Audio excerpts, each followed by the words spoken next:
समाजामध्ये आजपर्यंत स्त्रियांच्या उत्थानाकरता, स्त्रियांच्या हक्काकरता, त्यांच्यावर होणाऱ्या अन्याय अत्याचाराच्या विरोधात जास्तीत जास्त समाजामधल्या समाज सुधारकांमध्ये जो आवाज उठला त्याच्यामध्ये जास्त करून पुरुषच या स्त्रियांच्या हक्काकरता जास्तीत जास्त लढले. हे आपल्या महाराष्ट्राचा इतिहास आहे, देशाचा इतिहास आहे. या पुरुषांच्यावर सुद्धा खूप मोठा अन्याय होतो. या पुरुषांच्यावर सुद्धा शेवटी एका हातानं टाळी वाजत नाही तर दुसऱ्या हातानं सुद्धा ती हात पुढे केल्याशिवाय टाळी वाजत नाही. आज सभागृहामध्ये शक्ती कायद्यामध्ये काही सुधारणा करावी अशा पद्धतीचं विधेयक माननीय मुख्यमंत्री महोदयांनी मांडलं. या शक्ती कायद्याला आमचा पुरेपूर पाठिंबा आहे. शक्ती कायदा हा महाविकास आघाडीच्या सरकारमध्येच बनला होता, परंतु BNS मध्ये त्यातली काही कलमं होती, काही नव्हती.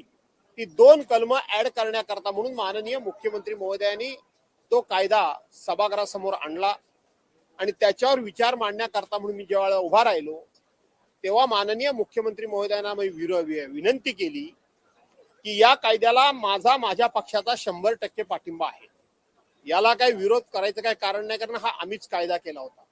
याच्यामध्ये तुम्ही अमेंडमेंट करताय त्यालाही आमचा पाठिंबा आहे. पण समाजामध्ये आजपर्यंत स्त्रियांच्या उत्थानाकरता, स्त्रियांच्या हक्काकरता, त्यांच्यावर होणाऱ्या अन्याय अत्याचाराच्या विरोधात जास्तीत जास्त समाजामधल्या समाज सुधारकांमध्ये जो आवाज उठला त्याच्यामध्ये जास्त करून पुरुषच या स्त्रियांच्या हक्काकरता जास्तीत जास्त लढले. हे आपल्या महाराष्ट्राचा इतिहास आहे, देशाचा इतिहास आहे. आणि वेगवेगळे 1980 सालापासून जे कायदे केले गेले त्या कायद्यातून महिलांना संरक्षण देण्याचं काम हे प्रत्येकाने केलेलं आहे आणि प्रत्येक ठिकाणी गुन्हेगारांना शिक्षा देण्याचं सुद्धा काम केलेलं आहे. परंतु अशाच प्रकारे या पुरुषांच्यावर सुद्धा खूप मोठा अन्याय होतो. या पुरुषांच्यावर सुद्धा शेवटी एका हातानं टाळी वाजत नाही तर दुसऱ्या हातानं सुद्धा ती हात पुढे केल्याशिवाय टाळी वाजत नाही.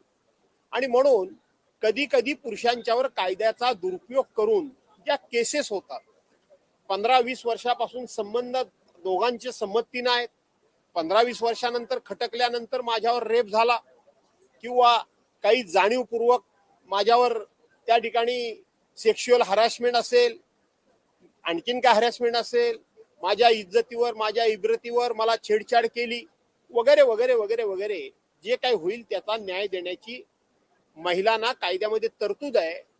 परंतु अशाच पद्धतीनं जिथे पुरुषांना त्रास होतो तिथे मात्र पुरुषांना न्याय मागण्याकरता कुठेही जागा नाही, कुठलाही कायदा नाही, कुठलाही कायदा नाही. आपण मागे एक व्याख्यान मी ऐकलं होतं संभाजीनगर मधलं, त्याच्यामध्ये महिलांपेक्षा पुरुष जास्त आत्महत्या करतात अशा प्रकारची आकडेवारी त्यांनी पब्लिश केली होती. ती आकडेवारी काय आहे याच्यावर पण जाण्याची गरज नाही, पण एक गोष्ट खरी आहे की पुरुषांवर सुद्धा अनेक प्रकारचे अन्याय अत्याचार आणि कायद्याचा दुरुपयोग करून अनेक प्रकारच्या खोट्या तक्रारी दाखल होतात. आणि म्हणून पुरुषांना सुद्धा न्याय मागण्याकरता कुठेतरी एक कायदा करावा आणि तो करणं गरजेचं आहे.